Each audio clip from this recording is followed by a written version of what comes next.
يلا يا فرقه يا شتيمه. مين دي اللي فرقه شتيمه يا فرقه يا شتيمه؟ بس انت وهو في ايه؟ الاهلي والزمالك فرق كبار، والكبير كبير باحترامه وروحه الرياضيه، كده هتخسروا بعض بجد.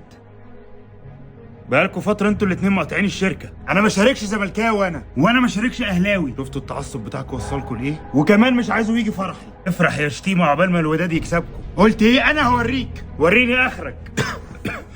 بابا بابا، قوتكم في وحدتكم. وانت تتخيل ان الكوره ممكن تفرق اتنين اخوات بالطريقه دي؟ ما هو طول عمره بيقول لنا ده اللي كان هيحصل لو ما خدناش بالنا. فاكر اخر جمله قالها لنا؟ قوتنا في وحدتنا. هو ماتش الاهلي والوداد امتى؟ الكوره الحاجه اللي بتجمعنا مش تفرقنا.